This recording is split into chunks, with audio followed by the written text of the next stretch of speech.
Good evening. I'm your host, Griffith Zachary, and you're watching World News Midnight Edition live on All 24 News. Let's have a glance at the headlines first.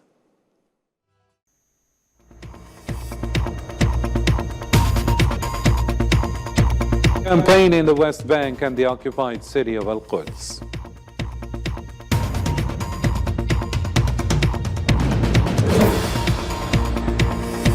Venezuelan government and its opposition have signed an agreement on Saturday that boosts the release of Venezuelan funds frozen in the United States.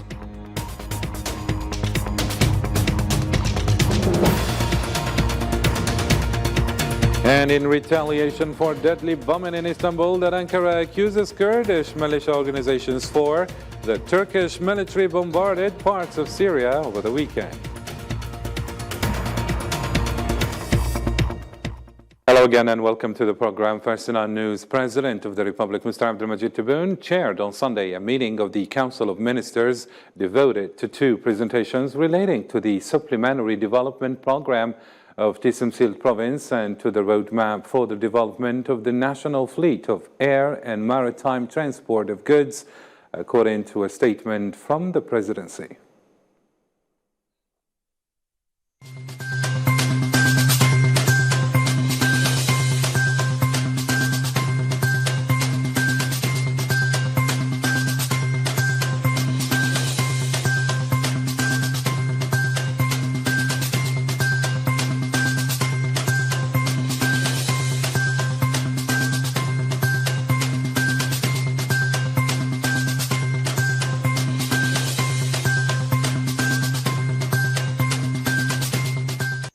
Algeria-related news still. Sunday, November 27th, marks the 190th anniversary of the Pledge of Allegiance to Emir Abdelkader, which was a step for the establishment of the modern Algerian state on November 27th, 1832. It was also the starting point for an organized resistance movement to liberate the country from French colonialism. At the time, the people chose Emir Abdelkader as a leader, and they held the first pledge of allegiance to him under the elm tree in Wadi Farouha in the Gouris plain in Mascara. About 3 months after the first pledge of allegiance, the second pledge or general pledge took place in the Emirates Palace in Mascara on February 4th, 1833.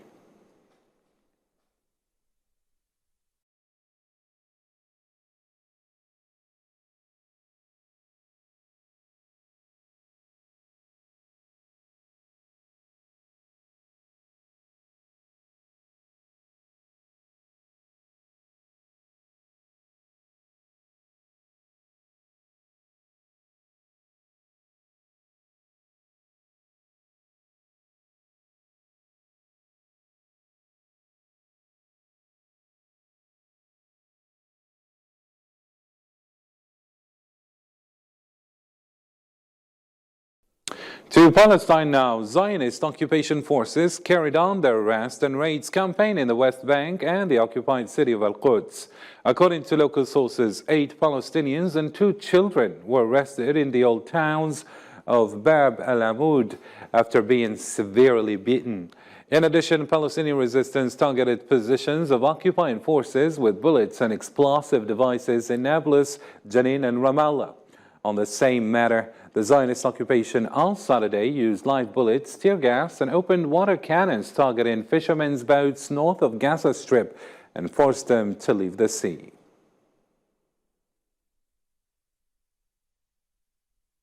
To a neighbor in Morocco now, the Social Front has called for an intensive participation in a national march on December 4th in Rabat to protest against the dire living conditions in the Moroccan society. The association considered the statement, or in a statement, that public policies are a great machine for grinding down those at the bottom. The same association highlighted that the decline in the quality of life is mainly due to privatization of public services, skyrocketing fuel prices, foodstuffs, and widespread unemployment.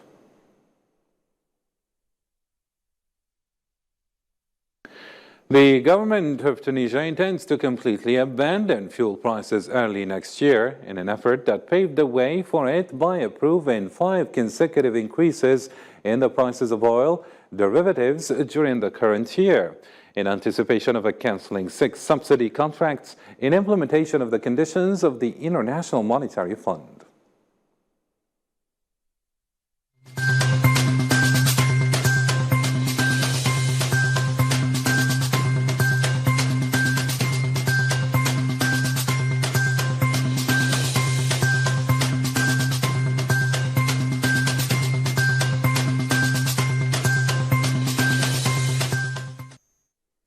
Moving on now, fighters from Al-Shabaab armed group have attacked a hotel used by government officials in the Somali capital of Mogadishu.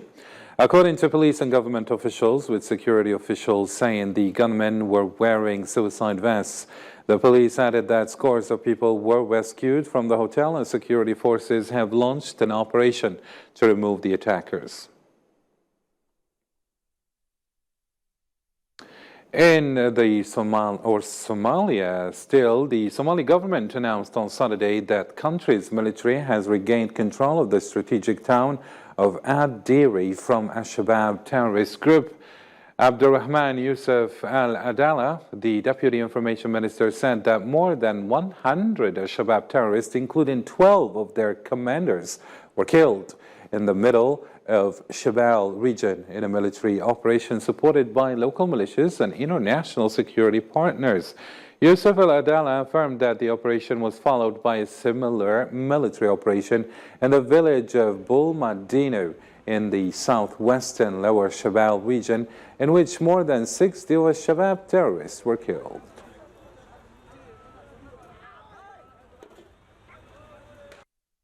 Well, still in Africa, Equatorial Guinea's Vice President Theodore Nguema Obiang Mang posted on Twitter that his father, the current president, Teodoro Obiang Nguema, has won re-election with 95% of the vote on November 20th, and his party took all the Senate and Parliament seats.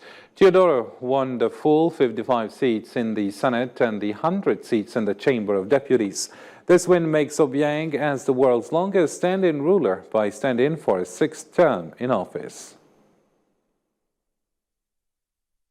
These results are undeniable because they reflect the reality that all campaign participants experienced, as well as what the people of Equatorial Guinea have to say about their president and their direction they want to take going forward. And in retaliation for deadly bombing in Istanbul that Ankara accuses the Kurdish militia organization of, the Turkish military bombarded parts of Syria over the weekend. Speaking to supporters of his AK party in Istanbul on Sunday, Turkish President Tayyip Recep Erdogan declared that Turkey is determined to exercise its rights to secure its borders.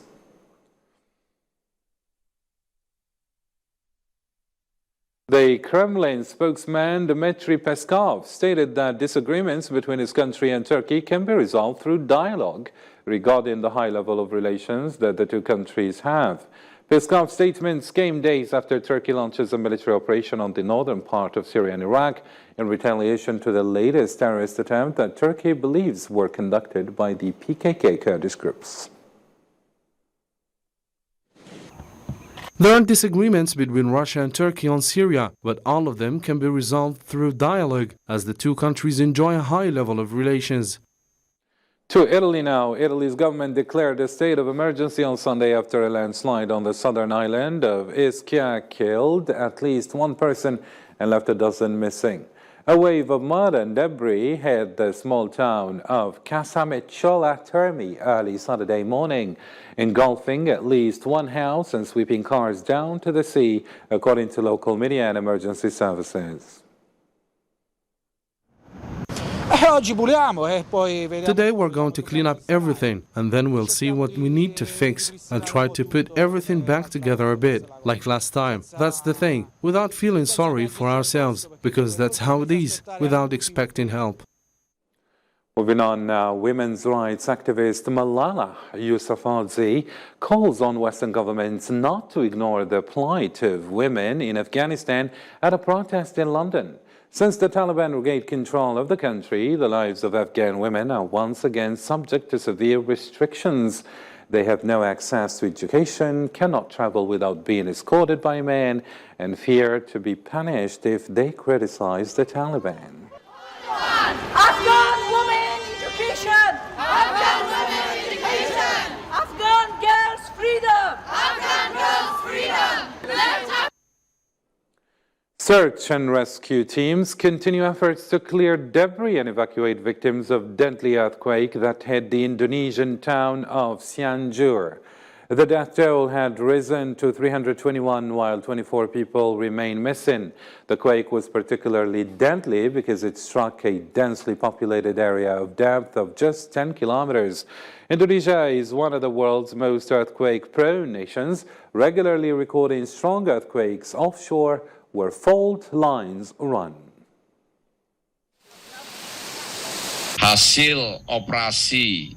The results of the research and rescue operation carried out by the joint team today managed to recover the bodies of 17 people. The number of dead so far has increased to 321 people, and 24 have not been found. We're still in the process of searching for these 24 people. North Korean leader Kim Jong-un said his country's main objective is to have the world's most powerful nuclear power. According to state media report, Kim expects his military officers to continue their expansion and strengthen the country's nuclear deterrent at a very fast pace. The announcement comes after Kim inspected a test of the country's new Hwasong-17 intercontinental ballistic missile and vowed to counter U.S. nuclear threats with nuclear weapons.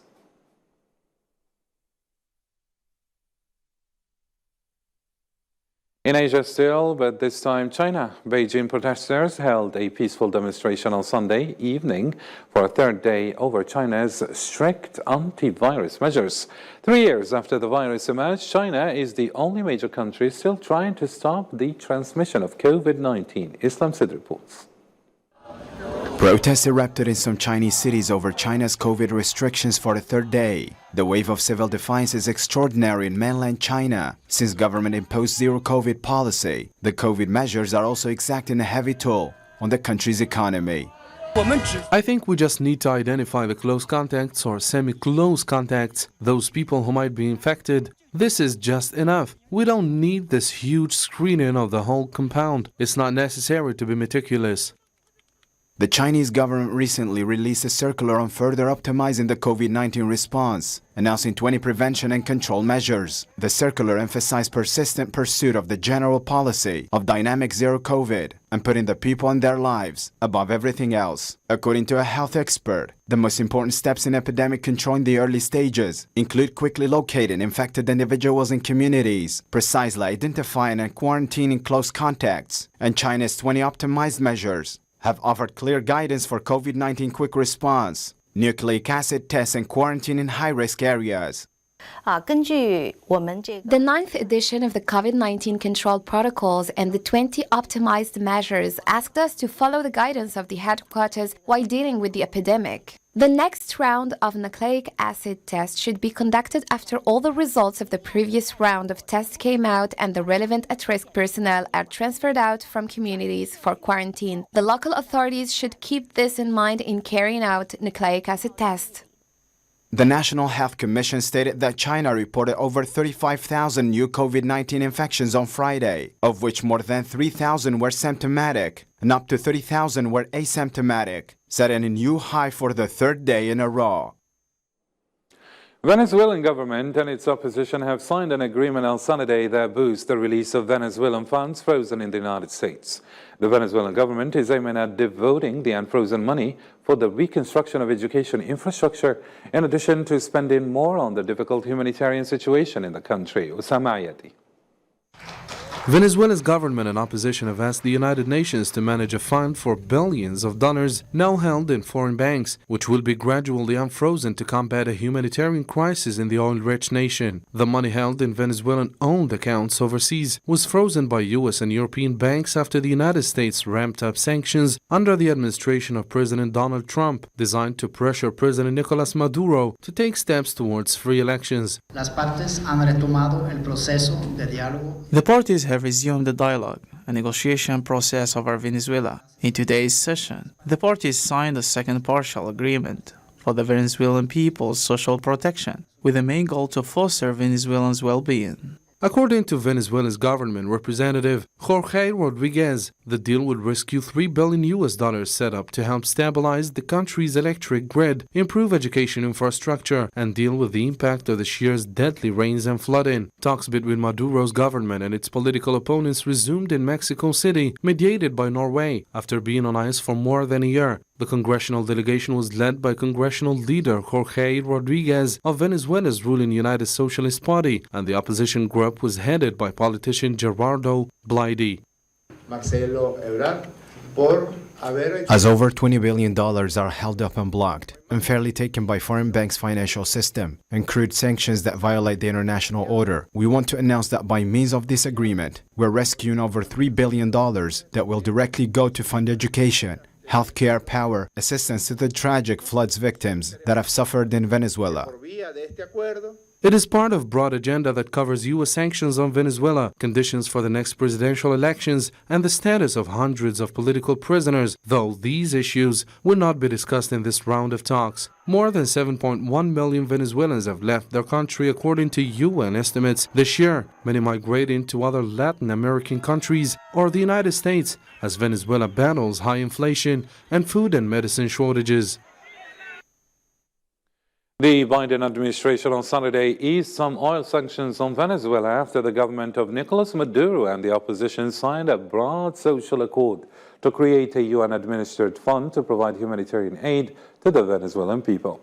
The agreement signed on Saturday in Mexico City by representatives of President Maduro and the opposition, including the faction backed by the United States, led by Juan Guaido, marked the resumption of long-stalled negotiations meant to find a common path out of the South American country's complex crisis.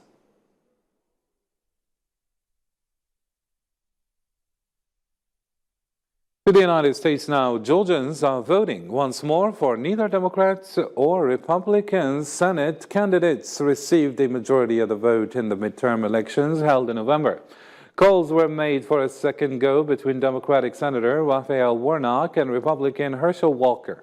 These elections won't impact the Democrats who hold the majority in the Senate chamber. However, the stakes are still very high as concerns rose over voter turnout. I want to thank you guys. The whole nation saw what we did in 2021, and we're getting ready to do it again. Because the choice in front of you is the choice you have in front of you. This is not about Democrat and Republican. This is not about right versus left. This is about right versus wrong, and Herschel Walker is wrong for Georgia. For more international news, let's follow this news in brief. Clashes erupted in Brussels on Sunday after Morocco beat Belgium at the World Cup in Qatar. Supporters lit fire on the streets and threw missiles on police, and about 100 officers in riot gear used tear gas and water cannons to disperse the rioters. Reports by eyewitnesses and aid workers have claimed that allies of Ethiopia's federal government are looting property and carrying out mass detentions in Tigray. The region is still largely cut off from the rest of Ethiopia, although aid deliveries into the region resumed after the 2nd of November ceasefire deal signed in South Africa.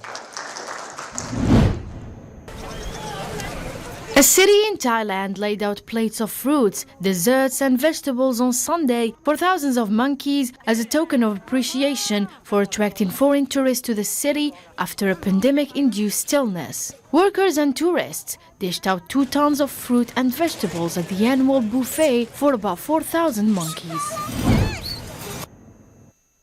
SpaceX's Dragon cargo craft successfully docked at the International Space Station early Sunday morning on a mission to deliver new science investigations, supplies and equipment for the international crew. According to NASA's website, the resupply mission includes new solar arrays for the station's orbit and laboratory and seeds to grow dwarf tomatoes to help create a continuous fresh food production system in space. Trek Algeria Trail is the first edition of a sport and tourism event that started on November 26 in Algeria and will last until December 3rd. Algerian and international runners will compete in Timimoun, the Red Oasis. Zahra Farjani with more. 60 athletes, including 30 international ones, are taking part in the first Trek Algeria Trail in Timimoun, the Red Oasis, scheduled for November 26 to December 3rd as part of the 60th anniversary of the Algerian independence. The aim of this sports event is to promote tourism in the south of the country. We hope that the organization of this kind of event in the south of Algeria will become a virtuous tradition in order to give a beautiful image of our country in the spirit of the new Algeria open to the world. Air Algérie's contribution aims at boosting Algerian tourism, which is oriented towards sport. It's to boost this activity around the networks of Algerian airlines and through Saharan destinations or the north of the country. In addition to Algerians, the meeting will be marked by the presence of athletes from England, Switzerland, Spain and Germany, who will line up for different races taking place in 5 stages: Timimoun, Tala, Ouled Saïd, Tinglat and Badriyan. We are very happy to arrive in Algeria. We've had a really fantastic and pleasant welcome. So this will be the first edition of Trek Algeria Trail, which will take place in Timimoun. And I would like to thank all the authorities of the country who have done everything to facilitate this organization. This trail running event is aimed at newbie competitors, professionals or simply curious people wishing to enrich their first experience in the Algerian desert. Timimoun, the Red Oasis, is considered one of the wonders of the world that will witness the success of this adventure.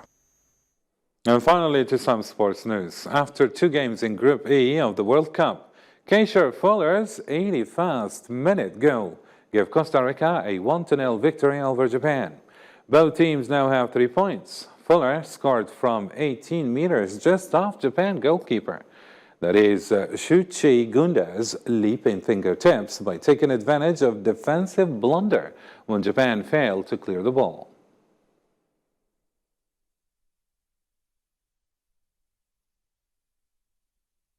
And Morocco defeated Belgium 2-0 on Sunday in the FIFA World Cup. 2 goals put the Moroccan national team in 2nd place in the FIFA World Cup Group F rankings with 4 points behind Croatia, with Belgium and Canada sharing 3rd and 4th. Croatia joined Morocco at the top of the Group F, standing on 4 points after defeating Canada 4-1 earlier. Modric and his teammates now need only draw in their final game against Belgium to progress. Meanwhile, Canada is participating in the World Cup tournament for just the 2nd time, and it is still looking for their first ever win.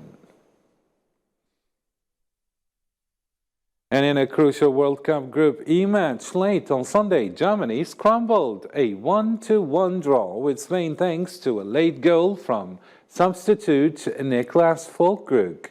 Alvaro Morata's goal for Spain came early in the 2nd half, making it a memorable night for the substitutes. Due to this result, Germany avoided leaving the FIFA World Cup and gave another hope to qualify.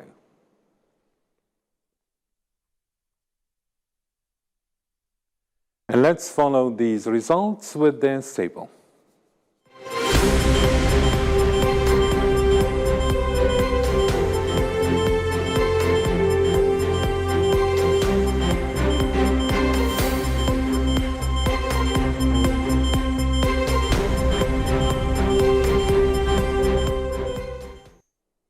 Time for a reminder of our top stories.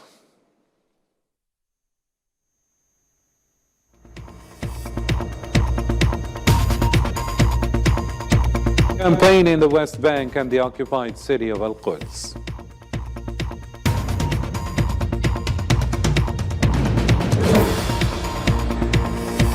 Venezuelan government and its opposition have signed an agreement on Saturday that boosts the release of Venezuelan funds frozen in the United States.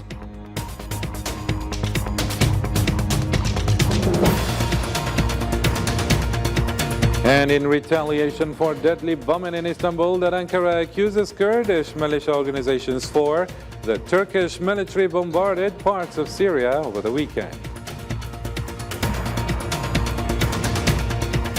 Well, that's it for today. For further information, you can check our social media platforms as well as our website. From me and the rest of the team, thank you for tuning in. Till next time, take care.